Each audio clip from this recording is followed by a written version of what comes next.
In today's video, we're breaking down literally everything you need to know about the tax-free savings account, or the TFSA.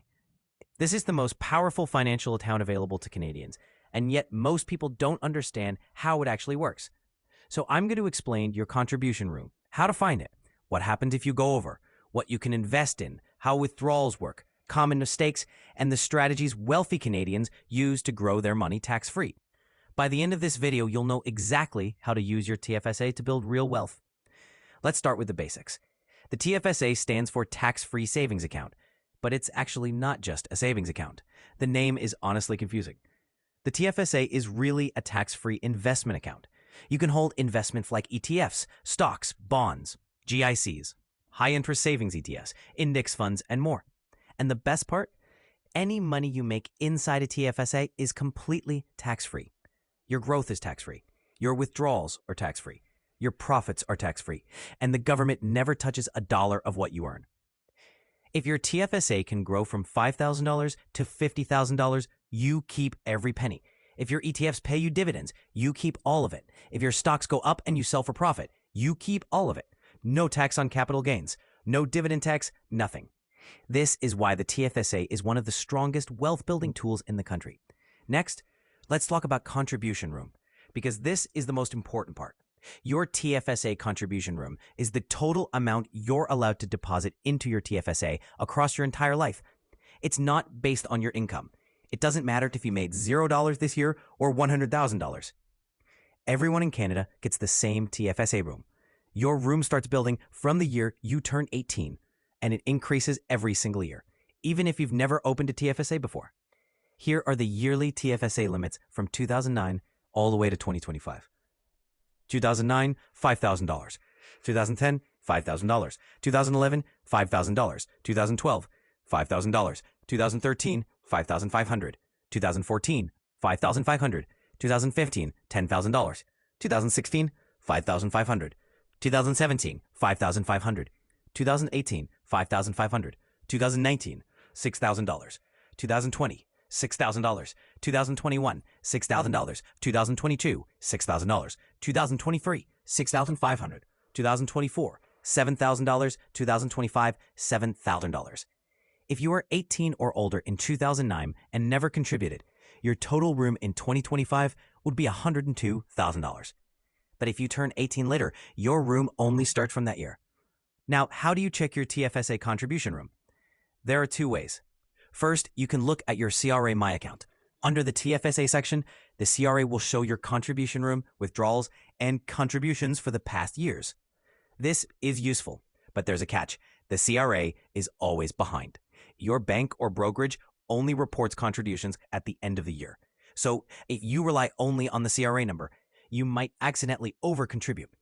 The second and most accurate way is to track your own deposits.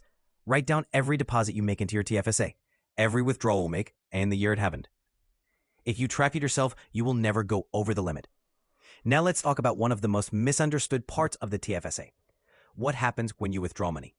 Unlike an RRSP, withdrawing from your TFSA is completely tax-free.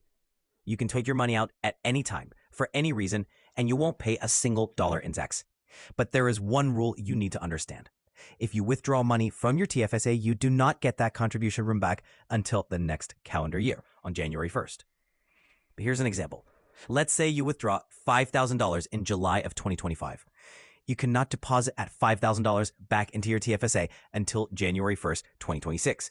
If you try to put that $5,000 back into the account in the same year, you will be over your limit. And that brings us to penalties. If you over-contribute to your TFSA, the CRA charges a 1% penalty per month on the amount you went over. So if you put in $2,000 more than your contribution limit, the penalty is $20 per month, every month, until you remove that extra money. The CRA does not play around with TFSA penalties. So again, the easiest way to avoid problems is to track your deposits yourself.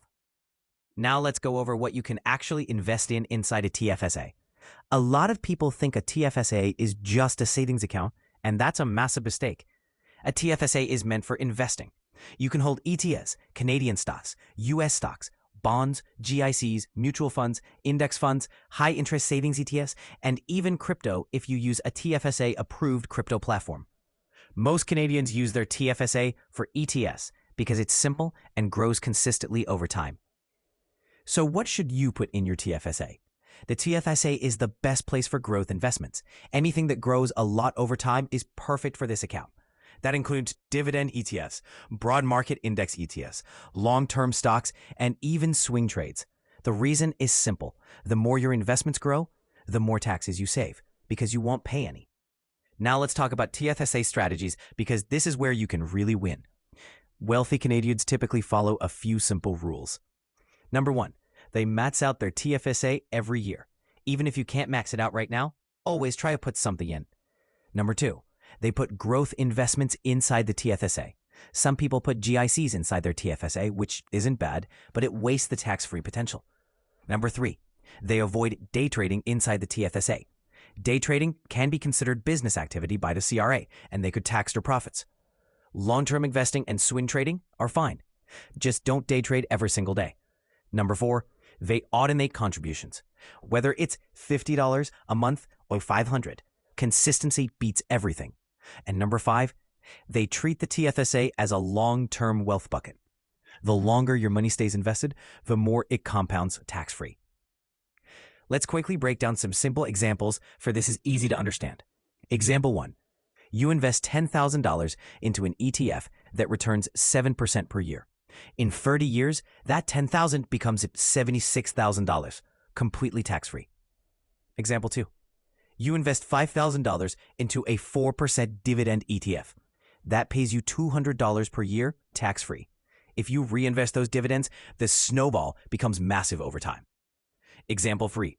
You buy a stock. It goes up 10%. You sell and you keep all of the profit. That is the power of the TFSA. Now let's clear up some common TFSA myths. First myth, I lose my contribution room if I withdraw. That is not true. You always get the room back on January 1st of the next year. Second myth, TFSA contributions are taxed. They aren't. You already paid tax on that money when you earned it. Third myth, a TFSA is only for savings. No, the TFSA is meant for investing. That's why it exists. And myth 4, CRA updates your room instantly. They don't. They're always behind. Now, before we end the video, let me explain exactly where to find your TFSA contribution room. The best place is your CRA My Account. Under the TFSA section, you'll see something called Available Contribution Room. That number shows how much you can put in. But remember, it does not include deposits you made this year until the financial institution reports them. Always double-check your own numbers. To summarize, the TFSA is the most powerful investment account in Canada. It gives you tax-free growth, tax-free withdrawals, flexible investing options, and total control over your money. Use it for long-term investing, growth assets, dividend ETFs, index funds, and even swing trades. Track your contribution room. Avoid over-contributing. And let your money grow tax-free for as long as possible. If you found this breakdown helpful, make sure to like the video so YouTube recommends it to more Canadians. And subscribe, because the next 2 videos in this series, the RRSP Explained and the FHSA Explained, are coming this week. Thanks for watching, and I'll see you in the next one.